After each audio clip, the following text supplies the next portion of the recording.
નમસ્કાર દર્શક મિત્રો, હું છું આપની હોસ્ટ અને દોસ્ત કૃતિ.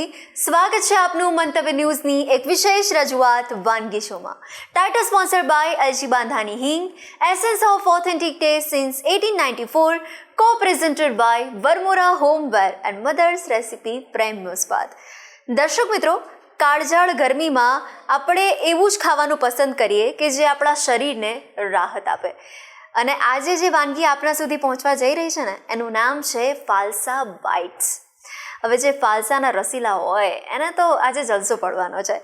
એવું કહી શકાય કે ફાલસા આખા વર્ષમાં 45 દિવસ મળે, પણ હોય એકદમ નાના મોતી જેવા અને લાગે થોડા વટાણા જેવા પણ બહારથી. તો આવા ફાલસાનું પણ બાઇટ્સ બનવા જઈ રહ્યું છે. કંઈક અલગ વાનગી આપના માટે આવી રહી છે આપના સુધી. તો ચાલો વધુ વાર નથી લગાડતા અને કરીએ છે આજના કાર્યક્રમની શરૂઆત. દર્શક મિત્રો, ફરી એકવાર આપણી સાથે જિગીશાબેન મોદી વાનગીના રસોડે જોડાઈ ગયા છે. તો સૌથી પહેલાં તો જિગીશાબેન, welcome to our show. Thank you. તો આજે તમે ફાલસા બાઇટ્સ લઈને આપ્યા છો, એટલે ઉનાળાની શરૂઆત થાય એટલે ફાલસા મળવાની શરૂઆત થઈ જાય.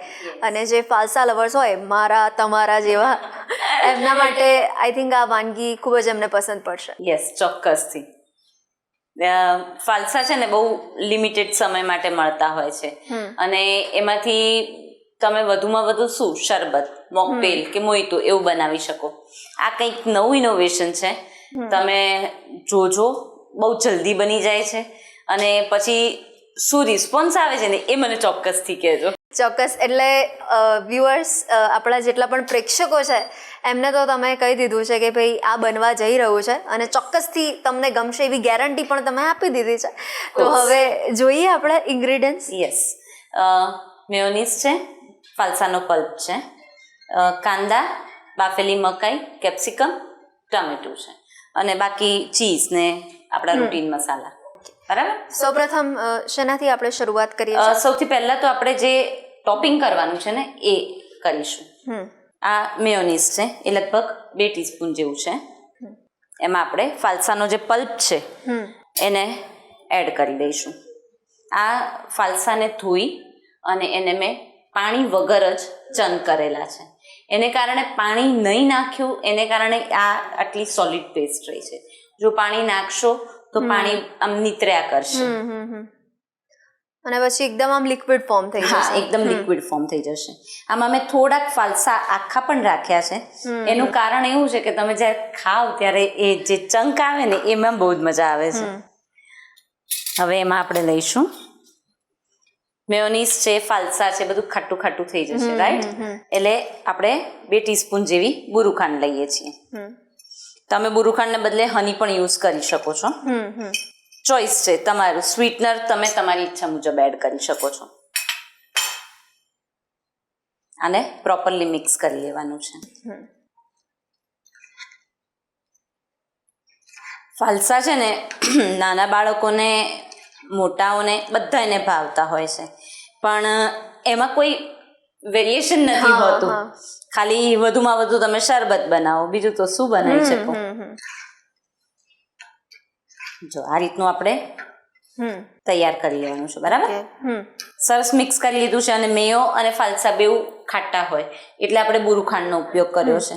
બુરુખાંડને બદલે મેં કહ્યું એમ તમે હની કે જે તમારી ઈચ્છા, સ્ટીવિયા કે એવું કંઈ પણ યુઝ કરી શકો છો.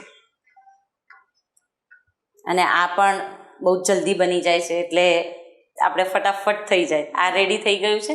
હવે આપણે એની ઉપર જે ટોપિંગ કરવાનું છે એનું મિક્સ કરી લઈશું. ઓકે. મિક્સિંગ બાઉલમાં આપણે અમેરિકન મકાઈ છે એને બાફી લીધું, મીઠું નાખીને બાફ્યું છે. એ લગભગ અડધો બાઉલ છે, એ લઈ લઈશું. સાથે કેપ્સિકમ છે, એ પણ અડધું નાનું સમારેલું છે. ટમેટો અડધું નાનું, અને અનિયન એ પણ અડધું નાનો છે. તમે જો જૈન બનાવતા હો તો આ નહીં નાખવાનું. બધું લઈ લીધું છે. હવે આપણે એમાં લઈશું મિક્સ હબ છે. તમને મિક્સ હબ ના અનુકૂળ આવતું હોય તો તમે ઓરેગાનો અને પેપ્રિકા લઈ શકો છો. પણ મિક્સ હબને કારણે કેવું થાય કે પછી એમાં ઓરેગાનો, પેપ્રિકા કોઈની જરૂર પડતી નથી. એ લગભગ આપણે 1 ટીસ્પૂન જેવું લઈએ છીએ, બરાબર. હવે આપણે ફક્ત મકાઈમાં જ મીઠું લીધું છે, બાકી બધી સબ્જી માટે શું, તો એના માટે મીઠું એડ કરીશું થોડું.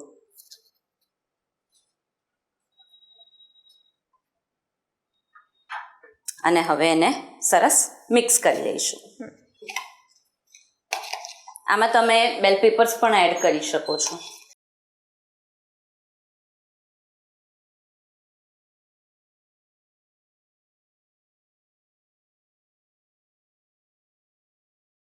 આ બિસ્કિટ ઉપર આપણે ઓલરેડી એનું મૂકવાના જ છીએ, બરાબર.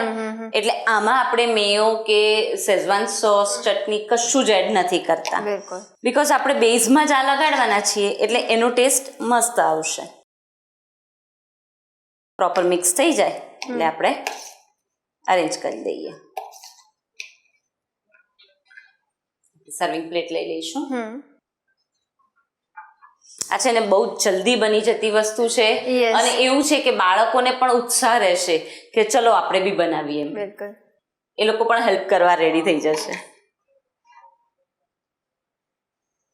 તો જિગીશાબેન, આપણે ઘણી બધી ચાટ પણ ખાતા હોય, તો આપણે ફાલસા ચાટ પણ રેડી કરી શકીએ. એકચ્યુઅલી પાણીપુરીમાં ફાલસાનું પાણી પણ બનતું હોય છે.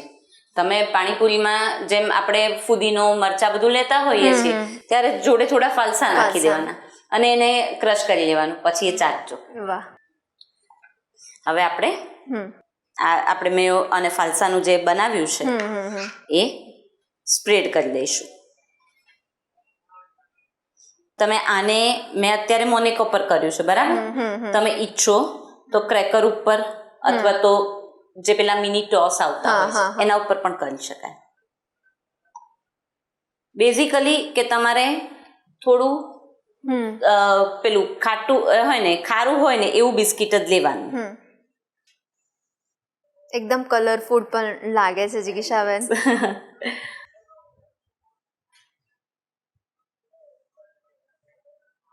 આ રીતે એને થોડું મૂકી અને સ્પ્રેડ કરી લેવાનું છે. બહુ જ જલ્દી બની જશે અને બાળકોને તો ઉત્સુકતા વધી જ જશે, કારણ કે જેને ફાલસા ભાવતા હોય ને એને તો આ રીતનું કંઈક મળે તો મજા પડી જાય.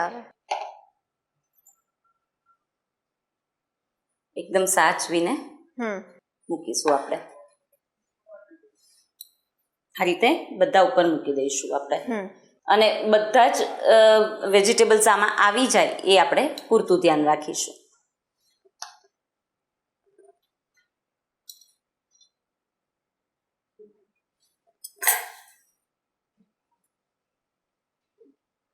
હવે ઉપરથી બાળકો માટે બનાવીએ છીએ તો ચીઝ તો હોય જ. બિલકુલ. થોડી ચીઝ સ્પ્રિંકલ કરીશું.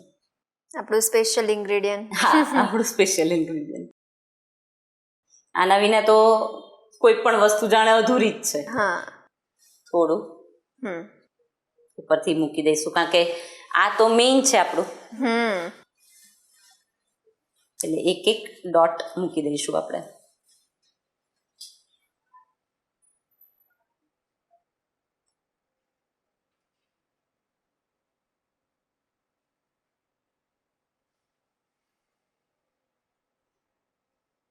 કેવું સરસ લાગે છે, વ્હાઈટ ને ફાલસાનું કોમ્બિનેશન. એકદમ મસ્ત.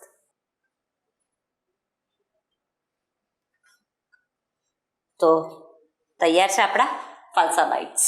વાહ,